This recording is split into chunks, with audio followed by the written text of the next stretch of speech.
نبي الهدى يا رسول السلام ويا مرسلا رحمة للأنام عليك الصلاة وعليك السلام وصحبك والتابعين الكرام. الحمد لله وأصلي وأسلم على نبينا وحبيبنا محمد وعلى آله وصحبه أجمعين. Mes honorables frères, mes honorables sœurs, vous savez toutes et tous que nous sommes toutes et tous des pécheurs.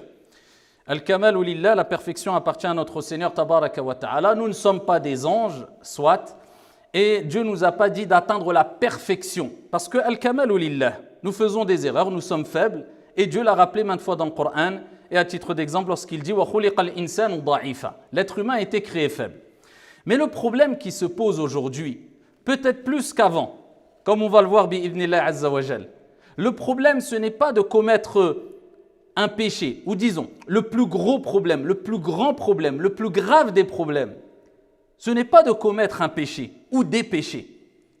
C'est pire que cela, plus grave que le péché. Qu'est-ce que c'est ? C'est de minimiser, ou encore de banaliser, ou encore de ne pas reconnaître le péché comme étant un péché. Et ça, c'est un grave problème. Et je dis, c'est un problème qui s'est répandu peut-être plus aujourd'hui qu'autrefois. Mais l'histoire se répète quelque part. Parce que plus nous avançons dans le temps, et plus il y a une certaine banalisation des péchés. Donc c'est pour cela qu'il faut bien comprendre une chose. C'est que si tu veux te réformer, et la première étape, si tu veux te rapprocher de ton Seigneur après avoir fauté, après avoir glissé, après avoir trébuché, après être tombé, après s'être trompé, si tu veux te soigner et te réformer, c'est de reconnaître ta maladie. C'est de reconnaître le péché comme étant un péché.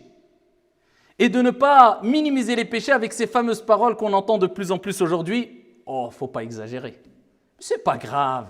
C'est rien. Il y a pire. Pourquoi je vous ai dit précédemment que l'histoire se répète lorsque je parle de ces paroles que je viens de citer? Eh bien parce que imaginez-vous que déjà à l'époque de Anas ibn Malik, vous savez c'est qui Anas ibn Malik? Un grand compagnon, parmi les plus grands des compagnons, qui faisait partie des compagnons les plus proches du prophète Mohammed alayhi salatu wassalam, et très longtemps, et qui a bénéficié de l'invocation du prophète sallallahu alayhi wa sallam, jusqu'à ce que Allah subhanahu wa ta'ala lui a permis de vivre approximativement 100 ans, 100 années. C'est ce qui lui a permis de voir des comportements que d'autres compagnons n'ont pas vus à travers les comportements des tabi'in. C'est-à-dire il a vécu lors du vivant du prophète, il faisait partie des compagnons du prophète alayhi salatu wassalam, Anas ibn Malik, mais quand le prophète est mort, eh bien d'autres générations sont venues, une autre génération, ce qu'on appelle la tabi'in, d'accord, ceux qui ont succédé les compagnons. Eh bien lui il a vécu tellement longtemps qu'il en a vu plein. Et donc il a vu plein de comportements différents. Et quand il a vu, déjà à son époque, alors qu'on parle des 3 premiers siècles qui ont reçu l'éloge du prophète alayhi salatu wassalam. Vous savez que le prophète a dit Khayrun nas qarni, thumma alladhina yalunahum, thumma alladhina yalunahum. Les meilleurs des gens, ce sont ceux de mon époque, donc les compagnons.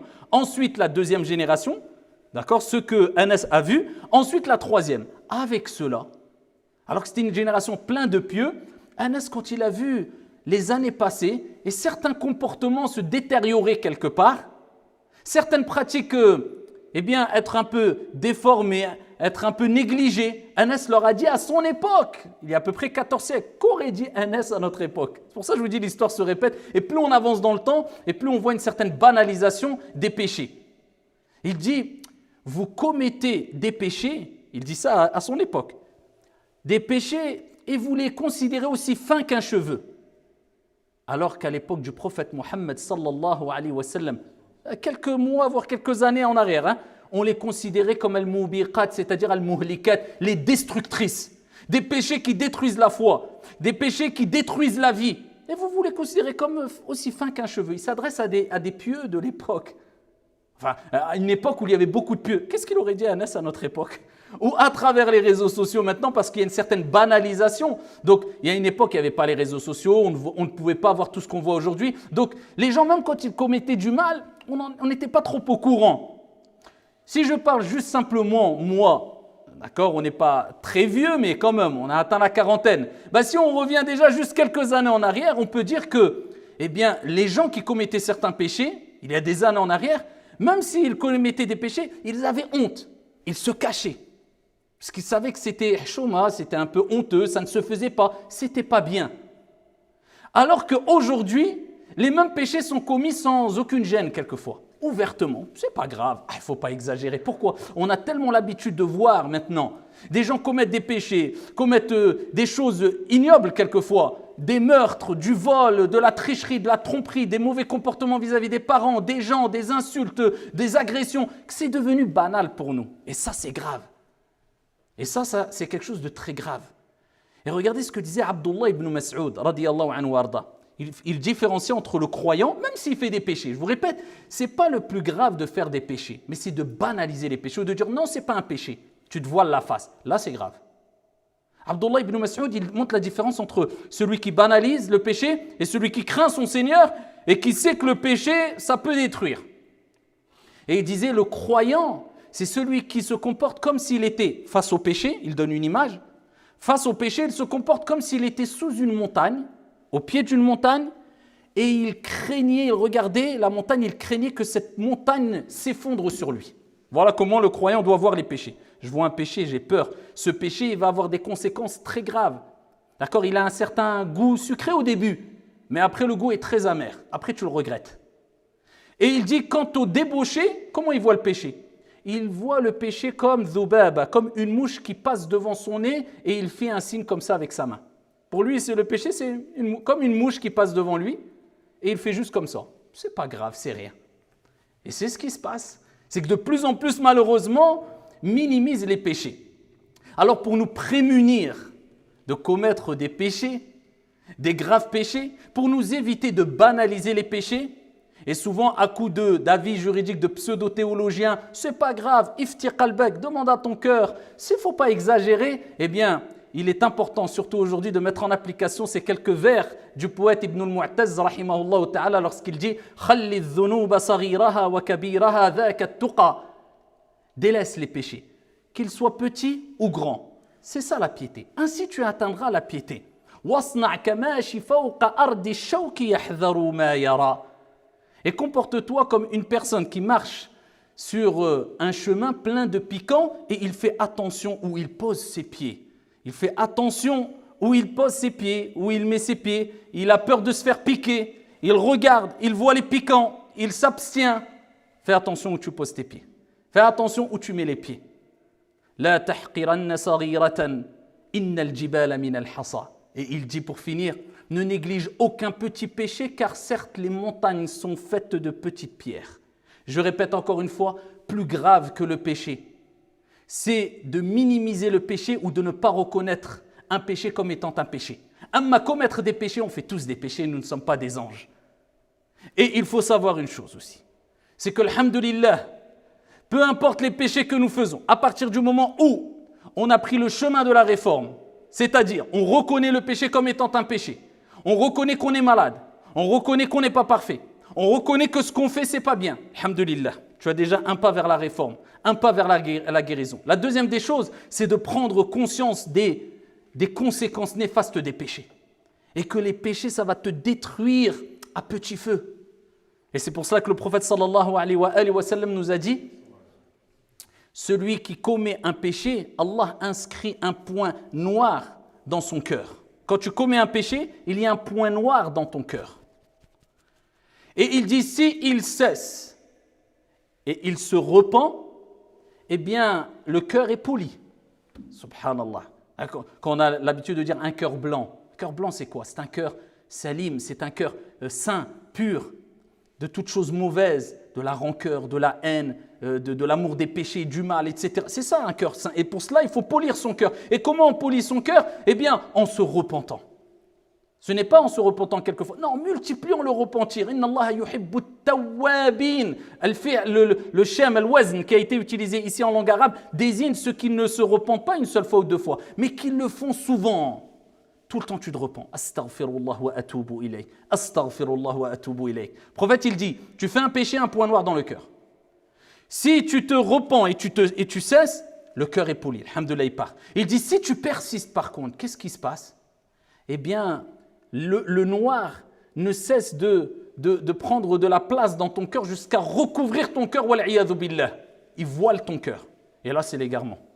Et il cite ensuite le verset coranique qui a relation avec ses dires, alayhi salatu wassalam, il dit, il nous rappelle, voilà ce qui est visé à travers la parole d'Allah Azza wa Jalla lorsqu'il dit Kalla bal rana ala qulubihim. Et Allah il dit non. Eh bien, une sorte de rouille couvre leur cœur en raison de ce qu'ils commettaient. En raison de ce qu'ils commettaient, ce qu'ils faisaient. C'est-à-dire quand tu persistes dans le péché, sache que tu as un point noir, un deuxième, un quatrième, un 10e point noir. Et plus tu as des points noirs, et plus l'adoration qui est un plaisir devient un poids et une corvée. Wal'iyadhu billah. As-salah, elle est lourde.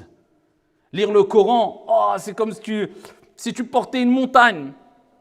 Faire du bien, donner une sadaqa, oh ta main elle est lourde, oh, je ne vais pas donner autant. Faire le bien, et voilà, tout devient lourd pour toi. Et qu'est-ce qui devient facile et léger pour toi? Bien, tout ce que l'âme à la base aime.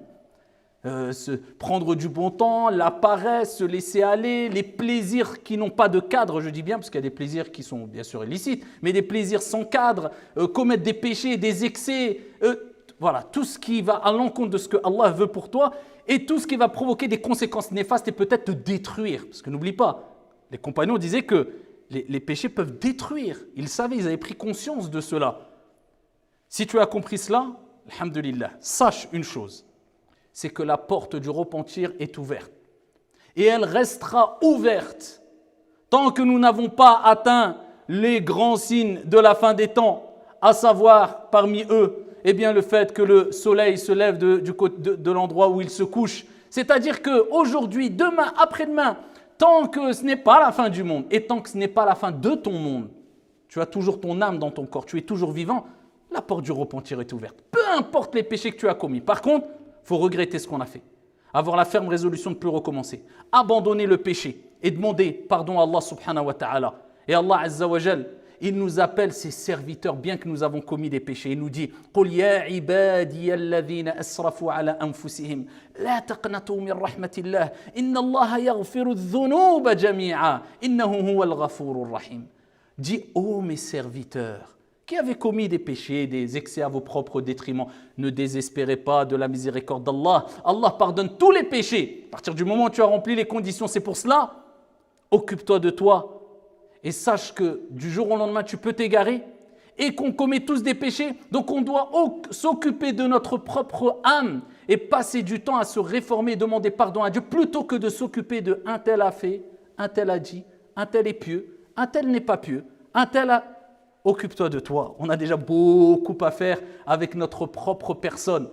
Alors ne perdons pas notre temps à nous occuper des choses mondaines qui sont futiles. Je ne dis pas simplement mondaines, mais futiles ou des gens alors que nous avons déjà beaucoup de choses à faire. Et n'oublie pas que viendra ce jour, le jour des comptes, Yawmul Hisab, le jour où les gens seront rassemblés dans Ardul Mahshar, la terre du rassemblement, et ils ressusciteront avant cela. Et ils se posteront devant Allah subhanahu wa ta'ala et on leur présentera leur livre et on leur dira Iqra kitabak, lis ton livre et tout ce que tu as fait de bien et de mal eh bien sera mentionné dans le livre et les gens diront malheur à moi mais qu'a ce livre à ne rien omettre de mentionner parce qu'Allah jalla wa ala dit faman ya'mal mithqala dharratin khayran yarah wa man ya'mal mithqala dharratin sharran yarah. Celui qui a fait le poids d'un atome de bien le verra et celui qui a fait le poids d'un atome de mal, le verra au jour de la résurrection. Donc ne néglige rien. Et les gens, quand ils voudront prendre la fuite le jour des comptes, Aïna al-mafar, kalla la wazar. Où est l'issue? Où est la fuite? Pas de fuite. Et quand des gens penseront qu'ils en auront terminé, alors que Dieu n'aura pas terminé avec eux au jour de la résurrection, et ils voudront partir, Allah dit dans le Coran, waqifuhum, arrêtez-les. Arrêtez-les, dira aux anges, arrêtez-les. Ils vont être interrogés. Le compte n'est pas fini. Il durera très longtemps. Parce que dans ta courte vie, tu en auras fait des choses. Donc, tâche à faire le maximum de bien selon tes capacités et au mieux. Et ne néglige aucune mauvaise action et ne néglige aucune bonne action. هذا وصلوا وسلموا رحمكم الله على نبي المختار كما أمركم بذلك جل وعلا حينما قال إن الله وملائكته يصلون على النبي يا أيها الذين آمنوا صلوا عليه وسلموا تسليما. اللهم صل وسلم وزد وبارك على عبدك ورسولك محمد وعلى آله وصحبه أجمعين.